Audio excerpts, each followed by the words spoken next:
you've worked for, through pain, through fatigue, comes down to the final two. The road to the Vanier Cup stops here. See Canada's CIAU Fall Classic, the Vanier Cup, Saturday on TSN. Welcome back to Canada Place in Vancouver. Yes, the auditorium is packed. We are just a few minutes away from the Dodge CFL Outstanding Player Award Show, and there are some of the guys filing in, saying hello. Look pretty good in the suits as well as the shoulder pads. They'll look better on Sunday when it is game time. Now, so many great Grey Cup memories in the past few years. Before we show you the ones that we have picked, we want to ask the experts here their favorite memories. We'll begin with Glenn Suter. I'm thinking it has to be 89. Ridgway with the field goal. You had the hold. Perfect hold, by the way. Thank you. Is that it? No, it wasn't the hold, but it was when the ball went through the uprights. I guarantee you that. I think back to that kick, and it was funny because we were out on the field, and Hamilton had called a timeout. And all of a sudden, we had 10 kicker coaches in the huddle. The offensive lineman, the fullback, they were all back there telling Dave Ridgway how to kick the football. Keep your head down. Don't look up at the goalpost. Follow through. So I had to get those guys out of there and away from Dave Ridgway. Then John Gregory wanted to talk to me. He was our head coach. Went to the sideline. John Gregory says, we got to do a snap down. That's where the offensive linemen quickly go to the ground.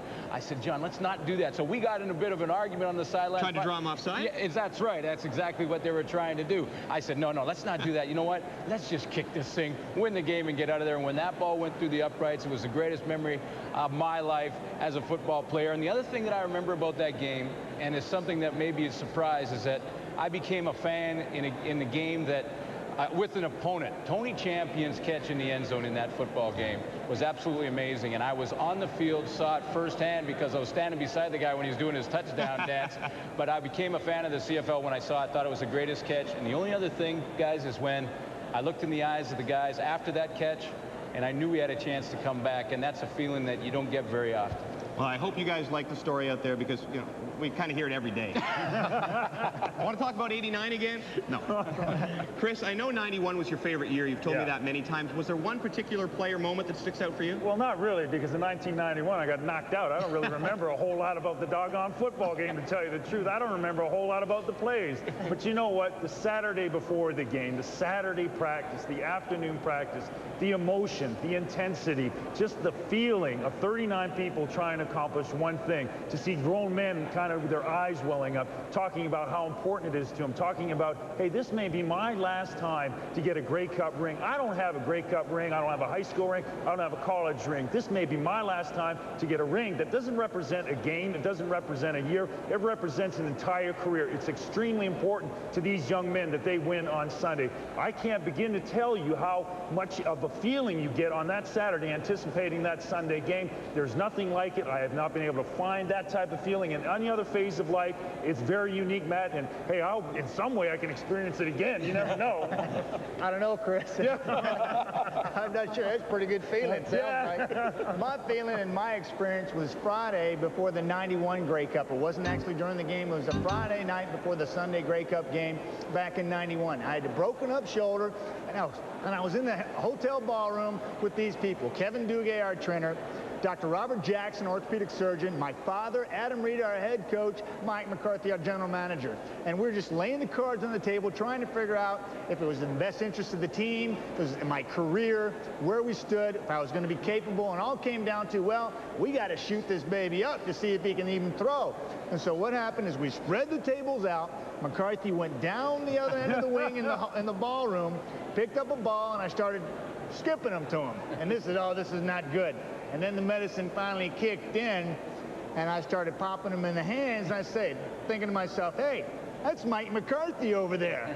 I'm going to see if I can't hurt him. So I started whipping him in there, and from that point on, I was green-lighted. But there were so many things that came into play there, with my dad being there, the decision, the team decision, Ricky Foggy coming into play, and all those things were taken into account there. And just the tension, and then the realization that, hey, I was at that point green-lighted for the game, biggest game of my life. And Matt, you know, I played against you, Chris. You played with Matt. you weren't missing that game. I know how you approach the football. You're not missing that game. You do what it takes. And all these guys here this week, they're doing the same. They're all playing injured. They're going to go out there and lay it on the line for 60 minutes. Thank you, guys. Great stories. You know, every player, every fan has a great story. Perhaps it's a particular play, Leon McQuay's fumble. Perhaps it's a phrase, Gabriel's open in the end zone, or an individual performance, Johnny Bright, 56. Here are some of the memories we like best.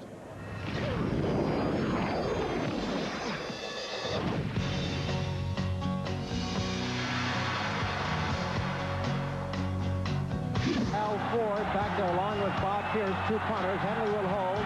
Will try from the 34. It's good. The Hamilton Tiger Cats on the last play of the game kicked the field goal to beat the Saskatchewan Roughriders 13-10. A drawing of the Grey Cup on that kicking tee, and the Grey Cup could go to Edmonton if Cowrick is through. He is.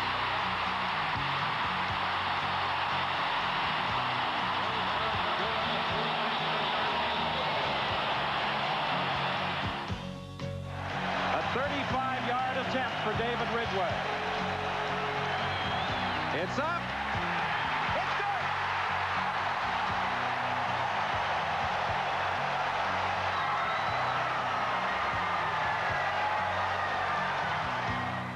Dave Ritchie can only wonder if his BC Lions will indeed be 1994's team of destiny. This is it for the Grey Cup victory. Basaglia's kick is up. It's good.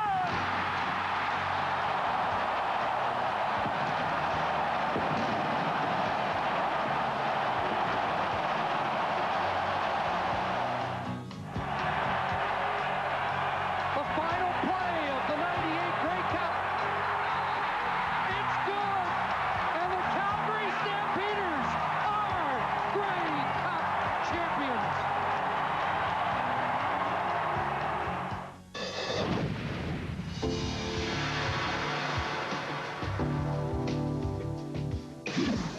1962, Exhibition Stadium in Toronto, the Fog Bowl, a game that took 2 days to finish. Hamilton and Winnipeg facing off in the Grey Cup for the 5th time in 6 years. Winnipeg wins 28-27. We think. We couldn't see the scoreboard. 1963, Empire Stadium in Vancouver, the hometown Lions hosting the Ticats, and perhaps the most controversial hit in Grey Cup history. Angelo Mosca takes out Lions star running back Willie Fleming after he was down.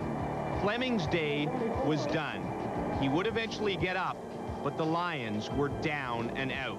The Ticats won the game 21-10, the first of 3 titles for them in the 1960s.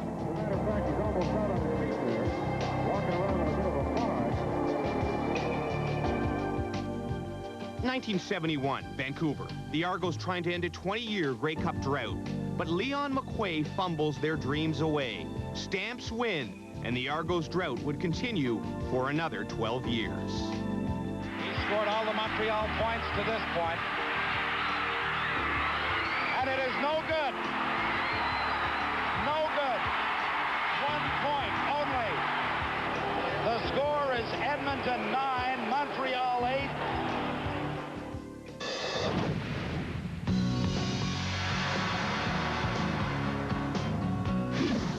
And there are 2 flankers left and 1. The right end is split. And Blaine, if he can get away, will go for it. He's into the end zone for a touchdown, and a sensational one by Kenny Blaine.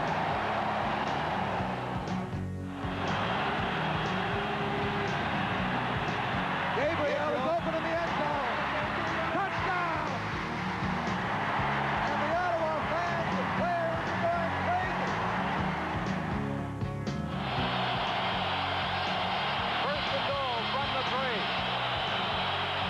Barnes, Minter, touchdown!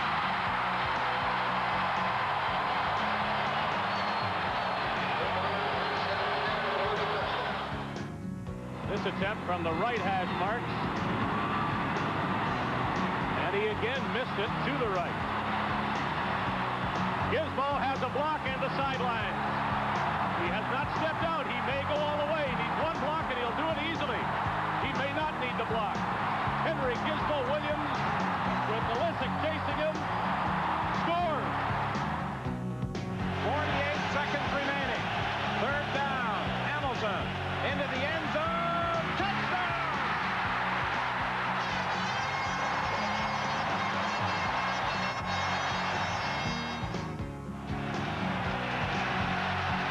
The Rocket looks for a hole. If he gets to the outside this time, he's gone. Goodbye.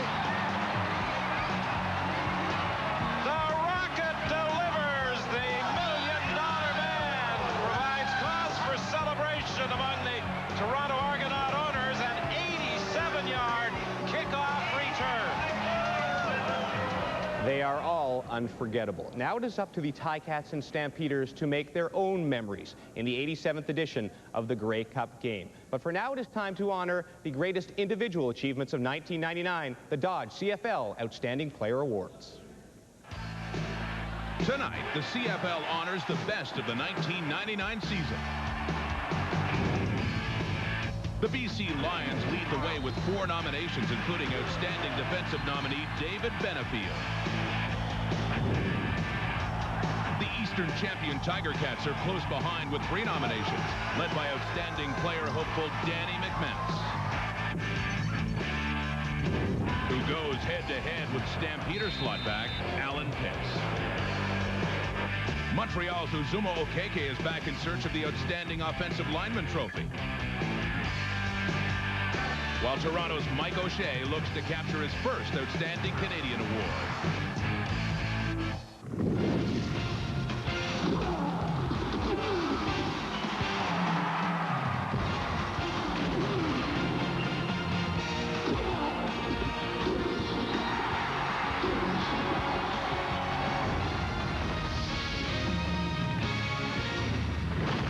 Live from the Vancouver Trade and Convention Center, it's the 1999 Dodge CFL Outstanding Player Awards.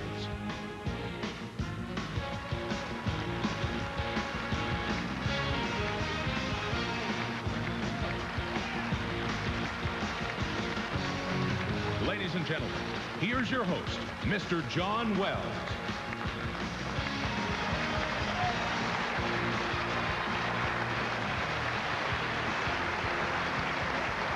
Good evening. It's great to be back in Vancouver for Grey Cup weekend. We watched a very popular victory the last time we were here in 1994 when Louis Passaglia's last play field goal beat Don Matthews and his All-American Baltimore Stallions.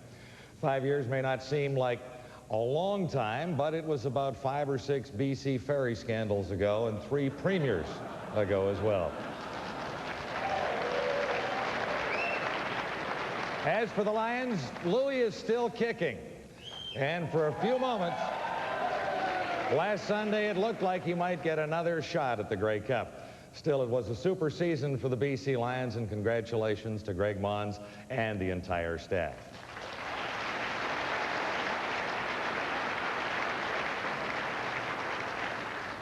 We are here tonight to salute the best in Canadian football, players who enjoyed superb seasons in the CFL. So please welcome the nominees for the 1999 Dodge Outstanding Player Awards. Representing the East from the Hamilton Tiger Cats, quarterback Danny McManus, linebacker Calvin Tiggle, and rookie nominee Corey Grant. From the Montreal Alouettes, lineman Uzuma Okeke.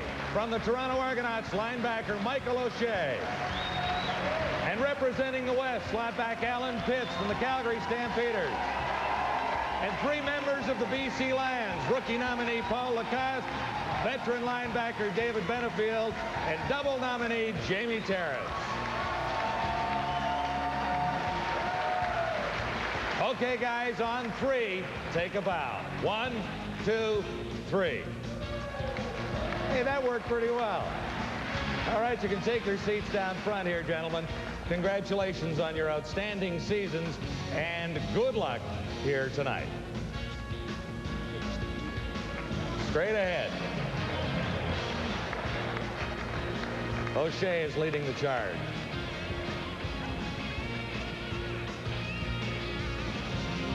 The bow worked quite well, but the walk-off was a little off. Sorry about that.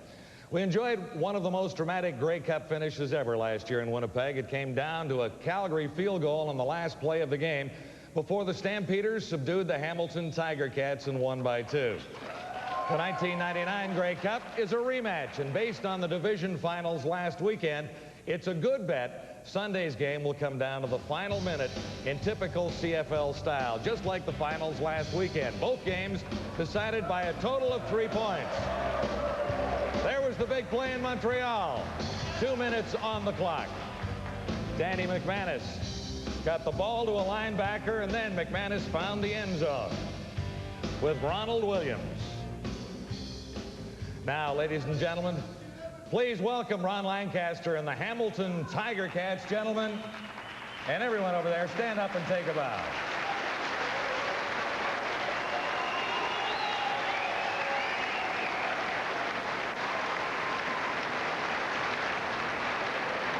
And here at BC Place last Sunday, the Lions roared back for a 1-point lead late in the game on the Stampeders in the final quarter.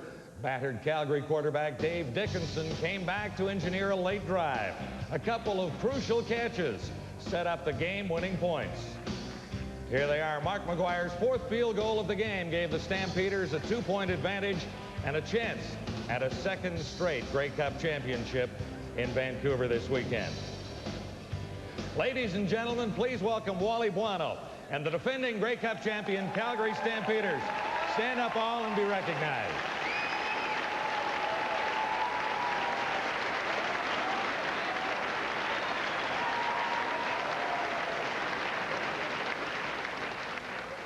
So there is a lot on the line Sunday at BC Place, and here tonight as we honor the best in Canadian football. Up first, the top lineman in 1999.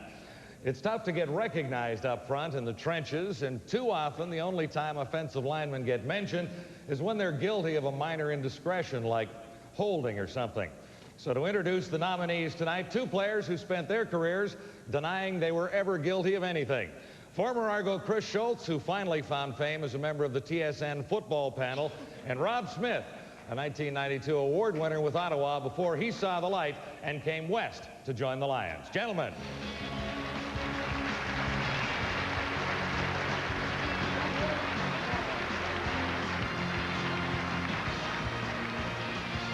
Good evening, everybody. You know, Rod, I try to be as prepared as I can, and you know, I was going through your career, 14 years, that's pretty good. But it was the last 4 where you kind of turned it around and you got some personal accolades. I mean, what happened in the first 10? Well, I'm a very slow starter, but I'm a strong finisher, you know. Hey, you are a strong finisher. 1992, the most outstanding offensive lineman in the Canadian Football League. You know what? He had the fantasy that every football player wants. His last football game at the BC Place, he won. You got to tell me a little bit about how that felt. It was a dream come true for me. Actually, storybook ending. It is. I announced my retirement at the beginning of the year, so I would retire. And it was lucky enough for me to be at home in front of my family and friends and some great teammates. Some we're honoring here tonight, actually. And you know, you and I, you can apply. Maybe. You and I both played in the Eastern Conference for quite a while. You're Ottawa, I was at Toronto, and you know, I'm not too prideful to admit, you know, I learned a little bit from you. I watched your films, you know, I figured some things, some techniques you got, and I'm sure, like, you learned a little bit from me. Well, you should have watched a little bit more film, actually. Wait, you mean, right, after all this, like, you didn't learn anything about, like, leverage or like... Financial leverage, are we talking about? No, like, you know, coming off the ball and... Low? Yeah. It's hard for you to be low. It is. Yeah. Oh, well. You work for TSN, you didn't learn anything, yeah. All right, enough about this. Let's get to the award. The nominees for Outstanding Offensive Lineman are right now. Let's see them.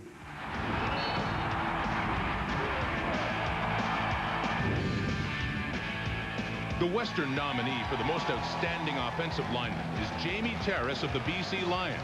A valuable asset in the Lions' first-place finish in the West, his ability to play at both the guard and center positions helped the Lions chew up 2,567 yards on the ground and yield only 35 sacks.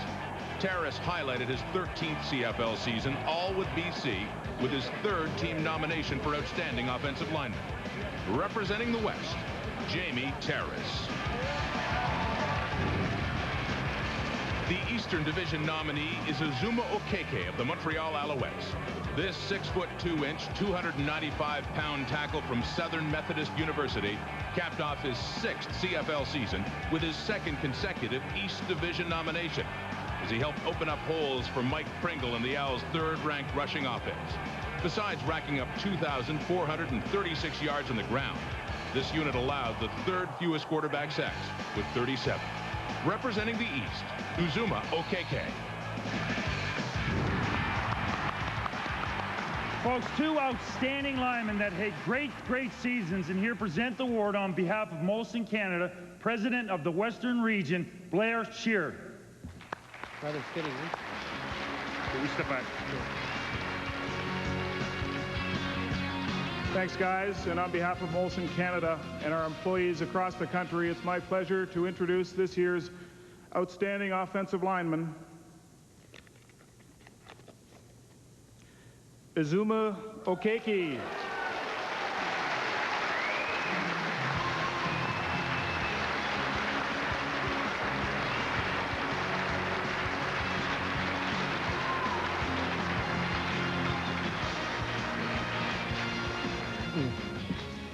Thank you. This is a great honor. And first, I'd like to thank God for giving me the talent and the ability to do the things that I've done this year.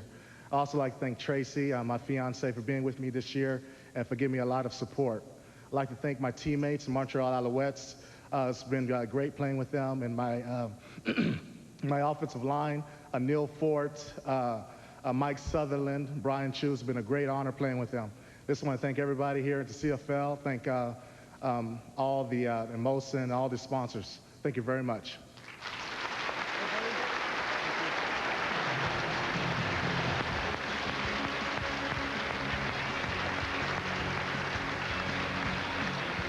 Congratulations. 2 BC Lions are in the spotlight when we return to the 1999 Dodge Outstanding CFL Player Awards.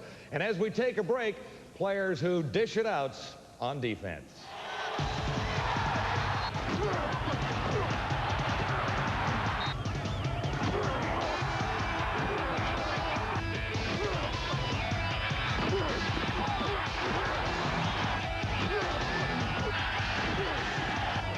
First down, he gets outside. Out to the 20. Oh, he was hammered. Hello. They're looking for Ty Davis, and oh boy, Rob Hitchcock unloaded. And we're happy to unveil the all-new 2000 Dodge Dakota Quad Cab here tonight. The ultimate family pickup truck.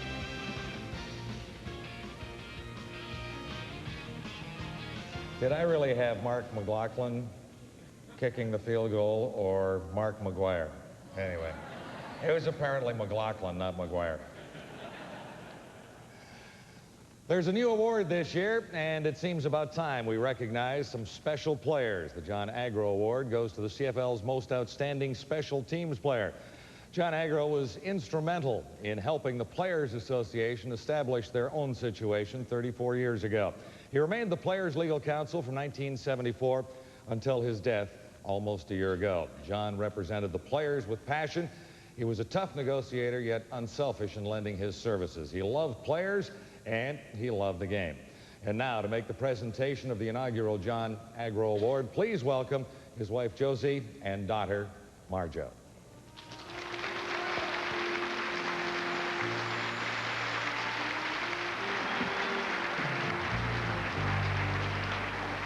Thank you, John. As you mentioned, the CFL Players Association was indeed a passion for my father. In 1965, he was contacted by a member of the Hamilton Tiger Cats regarding contract rights, or rather the lack of them. He then set out to organize a meeting with a representative of each CFL team attending. On that occasion, his values of service, individual respect, and community effort crystallized for him and the players with the founding of this association. A formidable and compassionate advocate, he served the association with the same integrity and determination that he brought to the courtroom on behalf of his clients. Dad took great pride in the careers of his law students and the football players he mentored. His consuming interest in the CFL extended to his last days, and it was only in the fall of 1998, when he could no longer safely or comfortably leave home, that he was unable to cheer on his beloved Ticats. He was greatly loved and widely respected by both players and management, and his generous qualities of heart and soul touched many in this room and beyond. Dad was not only respected for what he did, but also for who he was. So we, his family, thank you and take pride in the honor that the league and players have created in the John Agro Award, one which is voted on by both players and coaches. Let's take a look at our inaugural winner.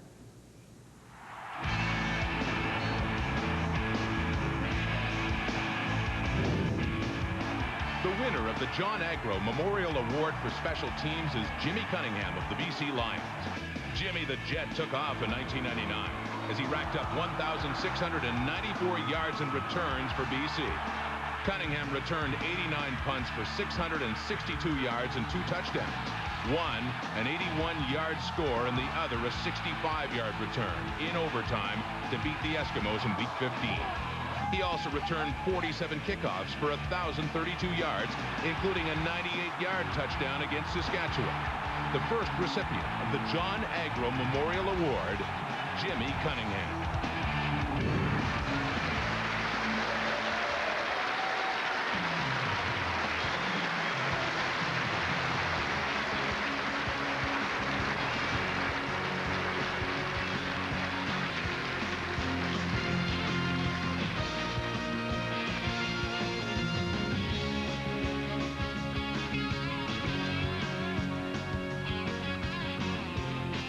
This is truly an honor. First, I would like to thank God. All praises go to him, because without him, none of this would be possible. I'd like to thank my fiance and my parents for all of their love and support, and my brother for working out with me during the off season and helped me get my speed back to where it was last year before the injury. I'd like to thank all of my teammates, especially the 11 guys that blocked for me. I mean, they're the ones that made my job easy.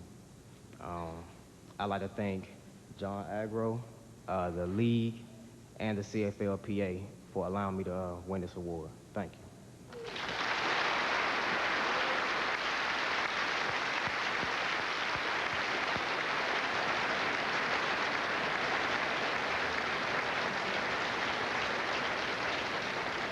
For some reason, special teams guys all have great nicknames, and after a while, it's just the Giz or Pinball. And tonight, congratulations to the Jet. Now it's time to honor the outstanding defensive player, and to help with the presentation, a guy who was known as Quick. Please welcome Dave Randorf from TSN Vancouver and former BC Lion great James Quick Parker.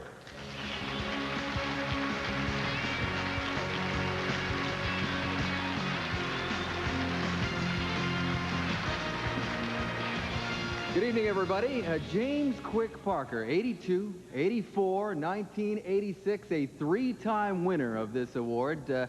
One with Edmonton, two with BC. Does any one of those seasons, all great seasons, does one stick out for you in particular? Well, the beginning is always the best one. That's the one that you make the team, and the other ones kind of blend in. So. All right, blend in. Well, you know what? In 1984, this man had 26.5 sacks in one season. It's a CFL record. However, Joe Montford's sitting over there. Took a pretty good run at you this year, had 26 sacks, but the record's still yours. You must be happy about that. Oh, he should have brought his teammates to do that sharing kind of thing. Yeah, I'm sure that was a big part. Now, you know, everybody who watched James Quick Parker knows that he was known for one of these, right? One of these in the old helmet. He had that feather sticking right out of the helmet. I guess what everybody wants to know, I even got a matching one here for you. How did you keep, with all those battles you waged down there, how'd you keep it stuck in your helmet? Well, first you had to use the chewing gum kind of thing first. Yeah. And then my teammates kept extra supplies in these shorts for me just in case. Right? Okay, well, here's another one for your collection. We loved watching, that's for sure. And we certainly enjoyed watching the two nominees for this year's Outstanding Defensive Player for 1999.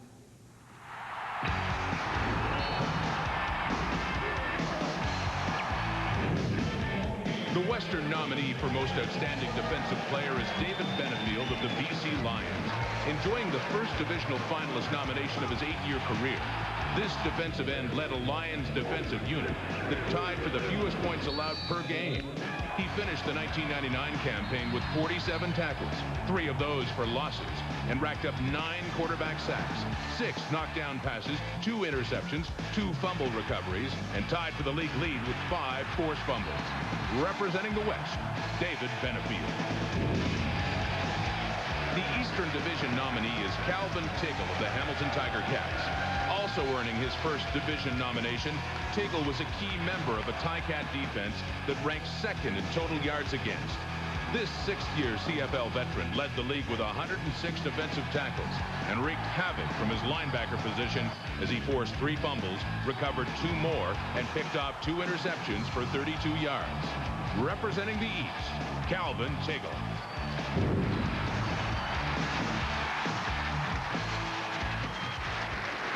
Two great defensive players who certainly put their stamp here in 1999. And here to present the award on behalf of Canadian Airlines is Vice President Rob McLean.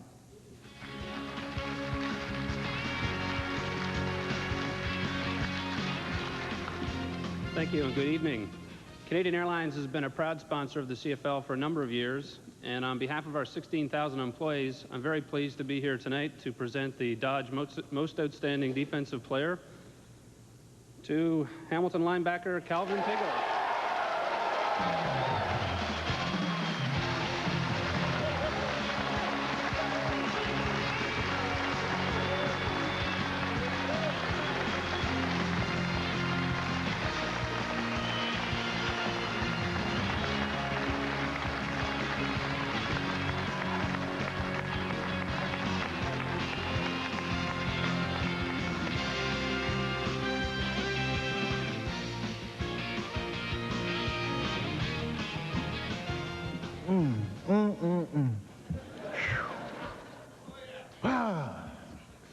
Forgive me. I just had things running through my body I just don't understand. I just don't understand. He's so wonderful. Oh, he's wonderful. Thank you, Lord. Thank you. But my family over there, the Ticats, this represents y'all. Not me, but y'all, especially the interior linemen. I was forced to say that tonight. I'm going to let y'all know. Well, you know, you have Philbrick and Campbell on your back. You know, you're going to say pretty much anything. But I just like to just thank everybody, especially Dodge, for putting on this wonderful show. And everybody who's affiliated with the Grey Cup and this award. Just thank you. Thank you. Much love. Much love. And I'd like to end on this note. Ticats, I don't have no ring. What's up? I don't have no ring.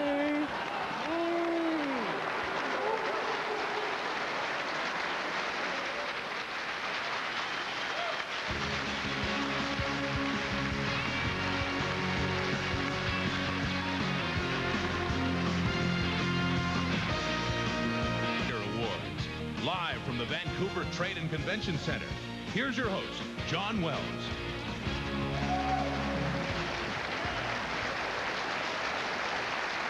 The Football Reporters of Canada are pleased to select the CFL All-Star teams every year and vote on the league's outstanding players for this ceremony here tonight.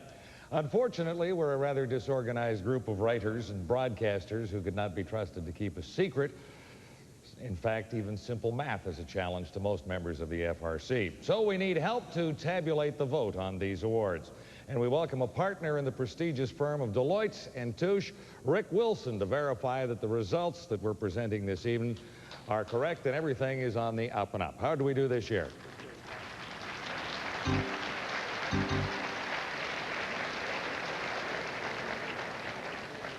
Thank you, Rick. Now the Tom Pate Award, presented to a veteran CFL player who makes a significant contribution to the game off the field as well as on. Please welcome the president of the Players Association, Dan Froney, and Moran Armetlou of Intergold Canada.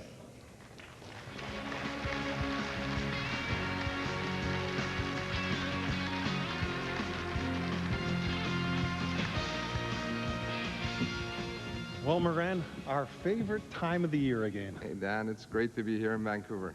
Well, you know, I want to take a quick second to personally thank you, and on behalf of all the players of the Canadian Football League, for your tremendous support, but most of all, just for being such a big fan of the Canadian Football League. Thank you, Dan. It's a tremendous game, and it's an honor and a pleasure to be here. We're here to give away a very prestigious award that recognizes a player that tragically lost his life during a game while playing for Hamilton.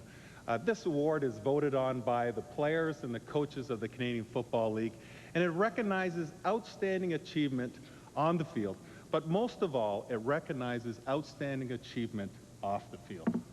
And this year's recipient devotes hundreds of hours to the hospitals, to the schools, to the kids, and to his community. This year's recipient, deservingly so, is BC's own Jamie Terrace.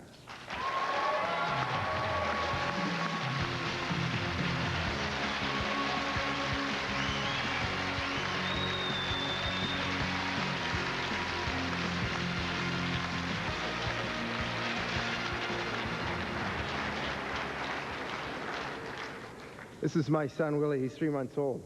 How you doing? I'd like to thank the CFL Players Association. I feel very honored by this award. What it says to me is that I've tried to make a difference in my community, and that's something that I aspire to as a man and as a football player. And I think that something that all football players should try and do, be part of their community.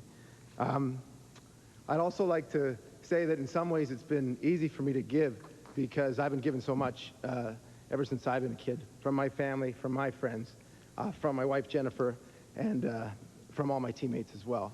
So it's easy to give when you've been given so much. And of course, by God, he's blessed me with 13 years of playing professional football, a game that I love very, very much. So thanks to all of you for giving so much to me. When I go out in the community, I always try and inspire someone. Someone told me once that inspiration is breathing spirit into somebody. And I think that's a neat way to look at it, breathing life into somebody else. And that's what I try to do. But for anyone who's involved with charity or community, you realize that when you go out, you don't inspire people, they inspire you. And if you want to learn about courage, you don't find it on the football field. You go visit a burn unit and see some kids. You'll see courage. You want to learn about determination, visit some terminally ill children. You'll see determination. And I've learned an awful lot, and I've been inspired a great deal, and I'm very thankful for that. Hey, Willie? What I'd like to do is encourage all the players out there that haven't been involved in a charity to get involved, especially some of the young players. I know there's a lot that are, but get involved. It means a great deal. And the nice thing about it is I know I've got a lot more to give, and I think we all do too, considering there are millions of people out there that survive on less than $2 a day. So I think we can all give more. Thanks very, very much.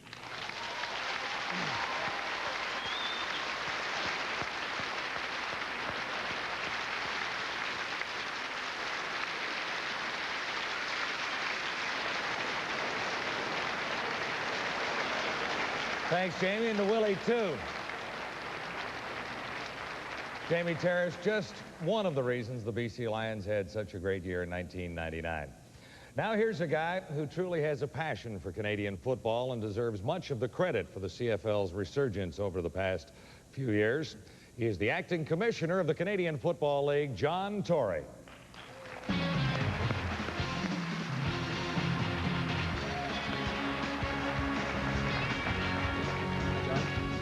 So, John, can we persuade you to act like a commissioner one more year, or are you really retiring? When you take on jobs that they say are acting, I think it's supposed to imply maybe for a few weeks or a few months, and it's been 3 years, so I've said maybe it's time for the league to put some permanent arrangements in place, but I'll still be around to help in some way or other. Who gets the job? Can you let us in on a little something here? How about yourself? Well, I don't know. Okay. Would you really consider me? No, probably not. Well, it's nice to see all the problems have been solved under your Well, they're not all solved, but you know, I think we can come on an evening like this, and I think that we can take such pride in the quality of the people that have come up here and those that didn't get a chance to be up but were nominated. These are people that football fans across Canada can be really proud of.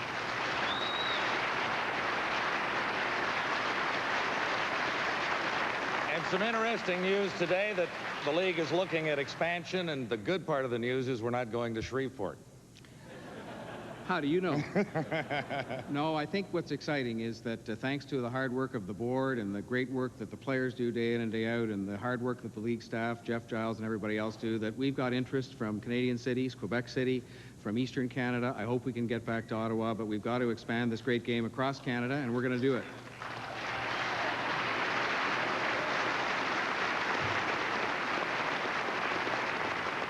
Thank you, John. And just ahead, another BC Lion is nominated for Rookie of the Year. As we take a break at the Dodge CFL Outstanding Player Awards, a few memorable moments from 1999. Going deep, looking for it all. Ben Cahoon with a fantastic catch.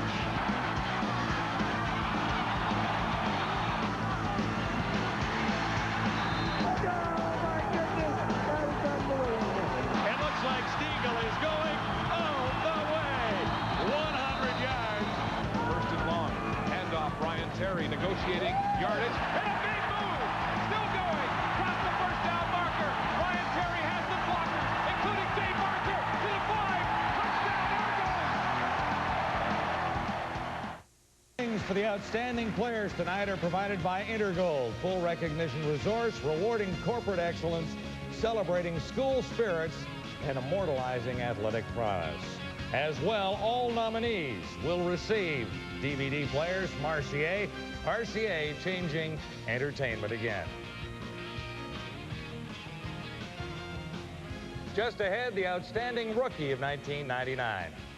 The president of the Football Reporters of Canada is always a rookie because his term in office is restricted to 1 year by bylaw. So this is the one moment of glory for Jeff Courier from CJOB Radio in Winnipeg, president of the Football Reporters of Canada.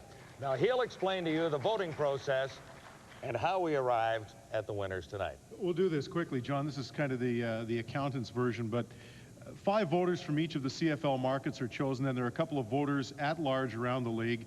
Initially, you select the outstanding players in your individual market, then it goes down to conference, and then the voters select the outstanding players from the finalists that we have here tonight. And the FRC has been doing this for about 50 years or so, and we're always very pleased and very proud to be associated with these awards. No other league has awards that quite capture the spirit of a league the way these awards do for the Canadian Football League. Jeff Courier, president of the Football Reporters of Canada, and that one moment of glory is rather fleeting, isn't it? You're finished now. Thank you.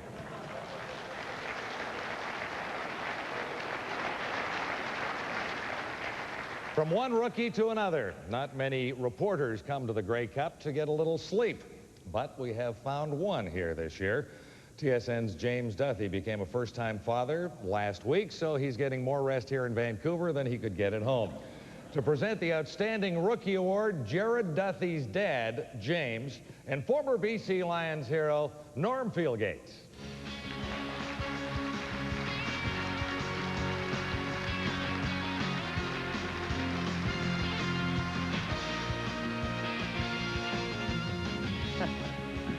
I'm honored to present this award with Norm, one of the all-time great Lions. This is a man who was the 6-time Outstanding Canadian nominee from his team. But back in '54, when you started, you didn't get the rookie. What happened? Well, what happened in '54 was most teams, when they go to training camp, have about 30 veterans and about 15 or 20 rookies. And the veterans usually get the rookies to sing, you know, at a training table and carry the bags in from the field. Well, in 1954, of course, the BC Lions were all rookies. First year, so we didn't have to carry the bags. We all carried the bags. But we had Arnie Weinmeister and Laurie Nemi and Vi Bailey. So the competition was tough anyway. Yeah, it was tough anyway. Right. Now, you hear a lot still sometimes about players who graduate from college or junior and change positions. The odd time a linebacker becomes a safety, perhaps. But I don't think you've ever heard of this one. This guy went from being a quarterback to a defensive lineman, something I guarantee Dave Dickinson will never attempt. Well, what happened was I played quarterback in junior football, and I went over to the Saskatchewan Roughriders in 1953 as a quarterback. Well, you can imagine in Saskatchewan, their program having, you know, Glenn Dobbs, Frank Chapuka, and Norm Fieldgate at quarterback. Short-lived career there. So you beefed up. You just beefed up and went onto the line. Right. Good move, terrific career. I'd like to show you now the nominees for the CFL's Most Outstanding Rookie in 1999.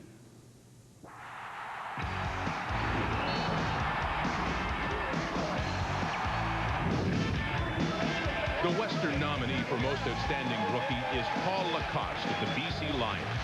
A free agent signing out of Mississippi State University, he finished the 1999 regular season tied for 8th in the CFL in defensive tackles with 78, including 3 for losses. He also added 9 special teams tackles, 2 pass knockdowns, 1 quarterback sack, forced 1 fumble, returned 2 more for a total of 50 yards, and took back an interception 28 yards for the touchdown. Representing the West, Paul Lacoste. The Eastern Division nominee is Corey Grant of the Hamilton Tiger Cats, a first-round selection in the 1999 draft out of Wilfrid Laurier University. Grant lived up to his billing by catching 56 passes for a total of 875 yards and 3 touchdowns. He was a vital member on special teams as well, racking up a combined 372 yards on 15 punt returns, 2 kickoff returns, and 7 missed field goals, including a 127-yard touchdown return against the Argos in Week 3. Representing the East, Corey Grant.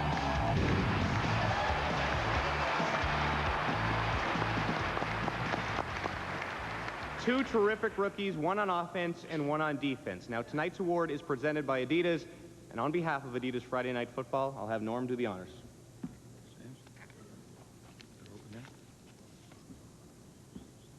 1990 Most Outstanding Rookie is BC linebacker Paul Lacoste.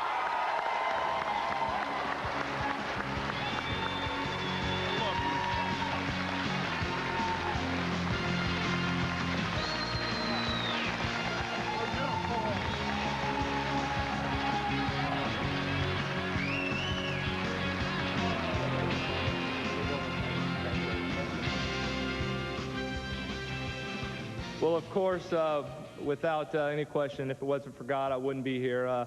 I've taken a long road through professional football. I had a whole year off last year and took some time away and realized that this game is really a wonderful thing that we all do. And we should all feel privileged that we're football players and that we have the abilities to play here. And I wanted to share something with you all as a rookie that they did to me.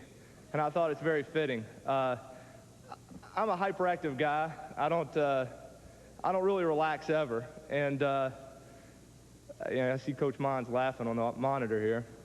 Hey, right in camp, I didn't make friends very easily. Of course, I was fighting for my job, thought I had to do everything I could. And I get in for practice during 2-a-days, and I walk up to my locker, and they'd put horse manure all in my locker. That's not a very nice thing to do to a rookie, but I love Canada, and I feel welcome now. And I'm truly honored to be the Rookie of the Year, and to my teammates, all you guys are great, and I'll never forget any of you, and it's just been a dream for me, and I'm just so happy. And to my big brother up there in heaven, I got it, brother.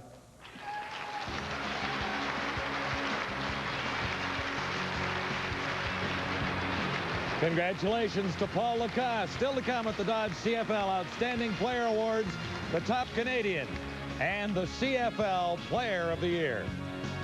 Welcome back to the Dodge Outstanding Player Awards, live from Vancouver, Canada's Grey Cup City.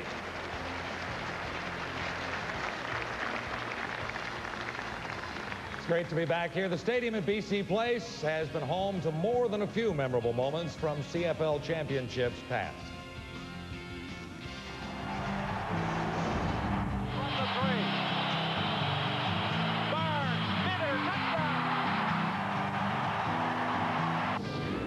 Kerrigan hasn't had a hand laid on him today, and he's throwing deep for Ingram. Touchdown! Now Bruno is hoisted onto the shoulder. So this is what it's all about. And the Grey Cup could go to Edmonton if Cowrick is through. He is! And looks over the middle, and it's intercepted. Battle with his second of the game. He may score. He will easily. This is it for the Grey Cup victory. Basaglia's kick is up. It's good.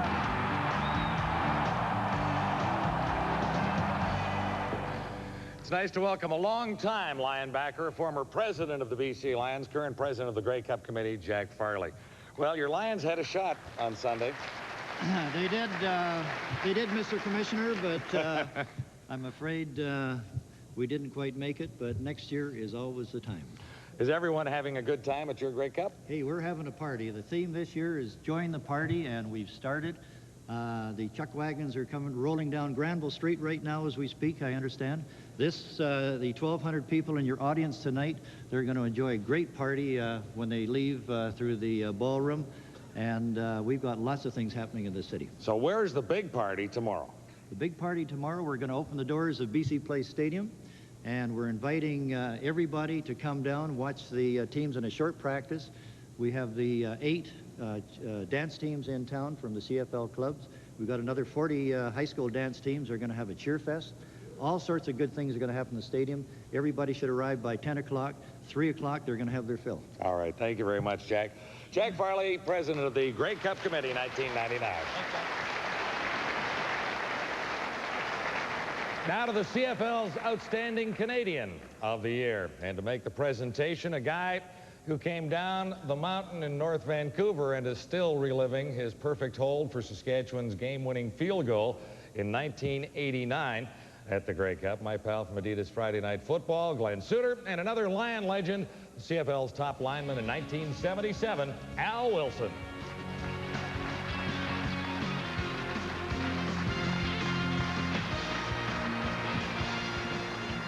I'm really excited to be up here with Al Wilson because Al, I used to watch you in Empire Stadium in the pouring rain. You were playing for the BC Lions. I was 3, and thanks. So I didn't mean to bring that up. In 1977, you're so great. I've got kids too. 1977, the outstanding player, or outstanding lineman, excuse me, in the CFL, and a great year you had that year, and 15 years on the offensive line for the BC Lions. Incredible. I just want to say, this is a group that sticks together. Do like I get to talk? in the buffet line, isn't it? Yeah, go. Go. Yeah, 77, another memorable year. Another year I sit in the stands in the Grey Cup and watch Edmonton play. Except they got their butts whooped that year by Montreal. An offensive lineman, we don't record many stats unless you count holding penalties. It's usually a coordinated effort by a lot of men trying to get the job done. You know, and it was an exciting moment to actually be picked out of your peers to be the best. But in your heart, you really knew that it was an award that you had to share with the people that lined up beside you. But definitely a thrill to win. We get a chance to do the Outstanding Canadian, and that's something that's very important to our game. Excellent. He's a homegrown hero. I mean, this is someone the CFL fan can really identify with. This is a kid that delivered your newspapers or dated your sister. He was around.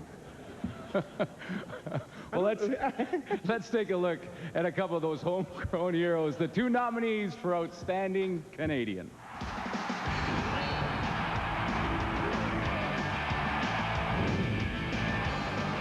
The Western nominee for Most Outstanding Canadian is Jamie Terrace of the BC Lions. This 33-year-old native of Acton, Ontario, who played his university football for the Western Ontario Mustangs, was a key component of the Lions' offensive unit as he bolstered the league's second-best rushing attack and helped protect pivot Damon Allen by allowing the second fewest quarterback sacks. Representing the West, Jamie Terrace. The Eastern Division nominee is Mike O'Shea of the Toronto Argonauts. Hailing from North Bay, Ontario, this product of the University of Guelph was the leader of the CFL's best defense, as the Argos led the league in several defensive categories, including fewest points against and fewest total yards against. Individually, O'Shea recorded 84 defensive tackles, 13 special teams tackles, intercepted 3 passes, and tied for the league lead with 5 forced fumbles.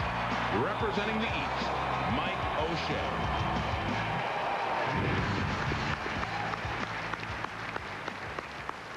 Man, forget about Canadians. That's 2 outstanding football players. And here to present the award, on behalf of the Government of Canada, please welcome Secretary of State for Multiculturalism and the Status of Women, the Honorable Hedy Fry.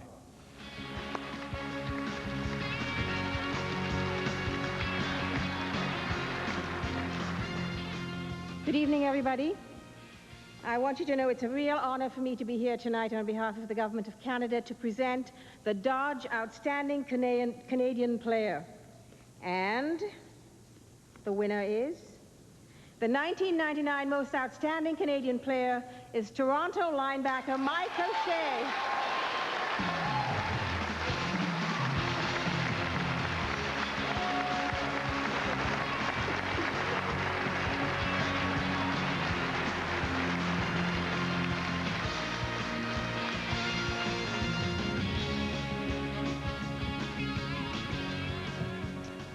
Geez, the heart's pounding now.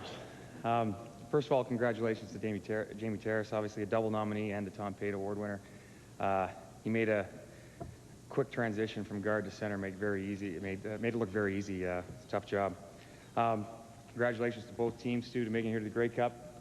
Anyone who is not here but not playing here really wishes they were. Everybody knows that. As a Canadian growing up, getting to watch the CFL, it's truly just a privilege, I guess, an honor to get to play in a league that you grew up watching. I think every Canadian probably feels that way. We're very fortunate to be able to do that. I think some people even mistake my lack of commentary on the nomination as I don't know, as a bit of being aloof, but there is a sense of pride, I think, but as most Canadians realize, it's probably a deep, quiet sense of pride.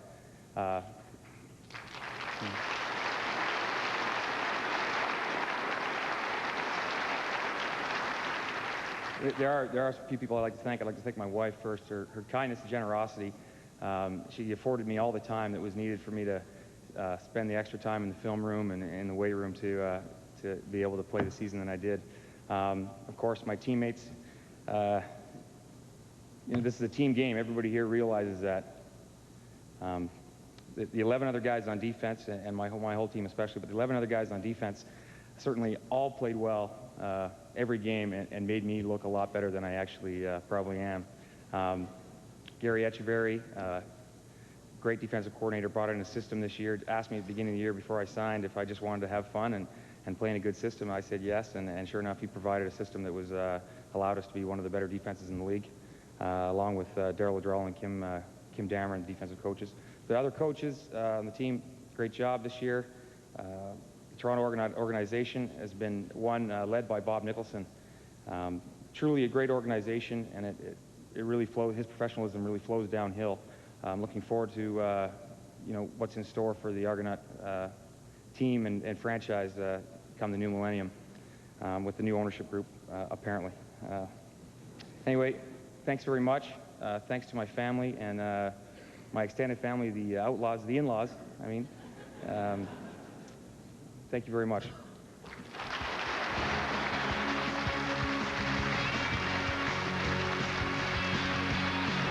Congratulations to Toronto's Michael O'Shea.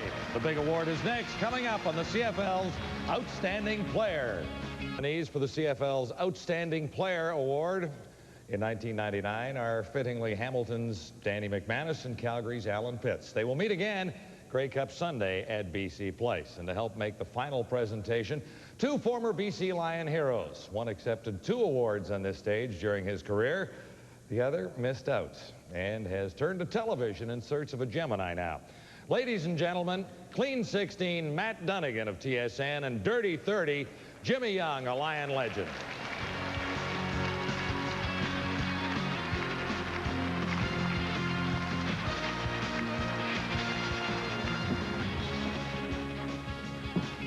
Well, Jim, 1970, you won the Most Outstanding Canadian Award. And ever since then, Ronnie Lancaster, sitting right over there, has been giving you some trouble about your attire. And so I'm going to try to turn the table and help you out a little bit. So I decided to wear your boots tonight instead of you continuing catching flack from Coach Lancaster. Oh, yeah, Ronnie won the Outstanding that year, and I wore my cowboy boots, and it was a good year, except didn't play in a Grey Cup. A lot of people may not know you and I worked together before tonight. That's right. 1989, you were a coach, and I always felt privileged to have the opportunity to work with a legend of the CFL. It's sitting down there and watching Glenn with Norm and so on, and watching the presenters, and you know, it gives you a great feeling inside to be associated with these people, because you know, as players, that they paved the way for you. And I can't be more honored to be standing here with you, Jim. And in 1989, it was a great experience as well. Well, we enjoyed it. It was one of those years. We coached you up good, got you good receivers. You set BC Lion records both with number of receptions and yardage, over 45, and we went 7-11. Right. We couldn't stop anybody. It happens. It happens. I had to work hard, coach up. Matt left, and we got a new kid in. Had to coach him up in 90, and 91 he went out and beat your records. Kid that's not in the league anymore, Doug Flutie. Oh, yeah. Thanks for bringing him up. Everybody else does. Yeah, wouldn't be the same. He's had a tremendous career here. And let's look at this year's nominees for the Most Outstanding Player Award.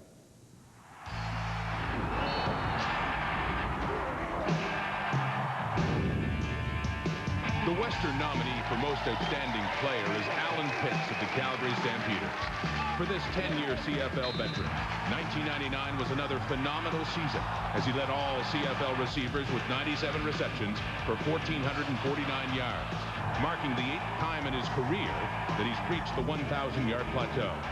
He finished second in touchdown receptions with 10 on the year, but was second to none in Week 10 as he eclipsed Ray Elgaard's CFL record of 13,198 yards, becoming the league's all-time leading receiver. Representing the West, Alan Pitts. The Eastern Division nominee is Danny McManus of the Hamilton Tiger Cats. A 10-year CFL pivot, earning his first divisional finalist nomination, McManus enjoyed the most prolific season of his career as he paced the Ticats to a franchise record 603 points. Danny Mac set career marks as he led the entire CFL with 5,318 passing yards and 28 touchdown passes, also adding 3 more touchdowns on the ground. Representing the East, Danny McManus.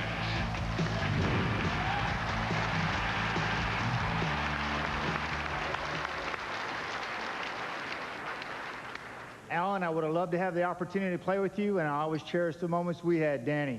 And here to present the 1999 Most Outstanding Chrysler from Daimler, Canada, please welcome Western Regional Manager Bernie Clement.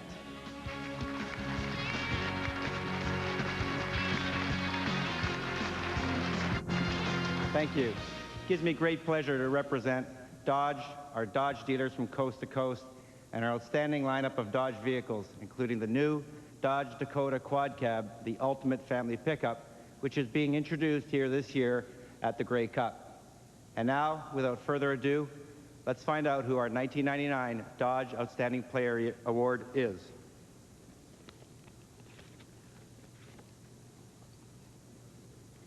Ladies and gentlemen, the CFL's most outstanding player for 1999 is Hamilton quarterback Danny McManus.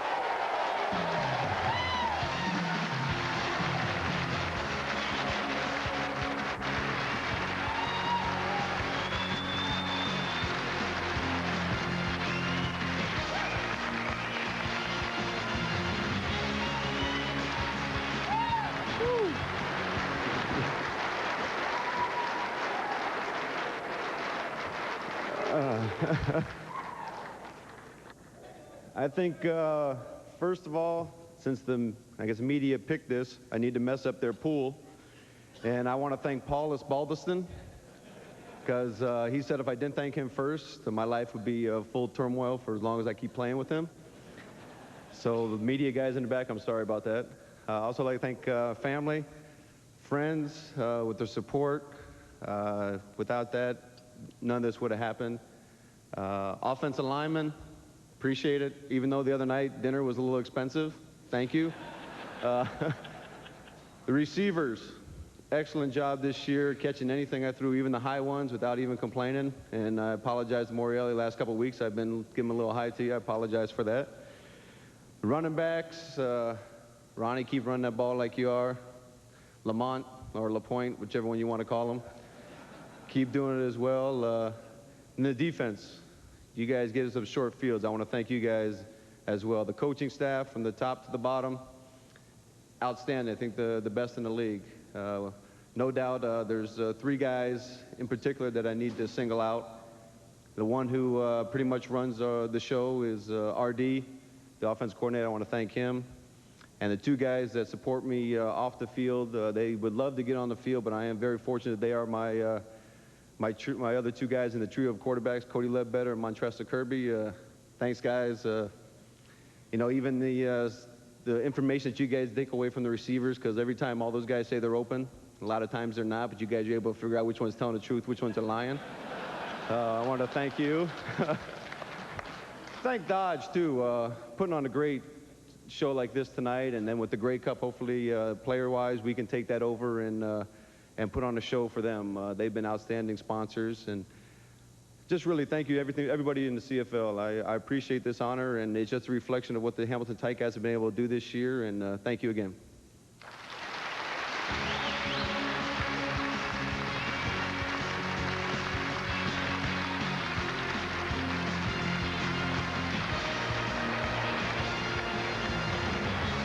Congratulations, Danny, and all tonight's winners will take a final bow when we return to the Dodge CFL Outstanding Player Awards here in Vancouver. The outstanding players in Canadian football here at Canada Place in Vancouver, and here they are again, led by the outstanding offensive lineman, Azuma Okeke, Montreal Alouettes.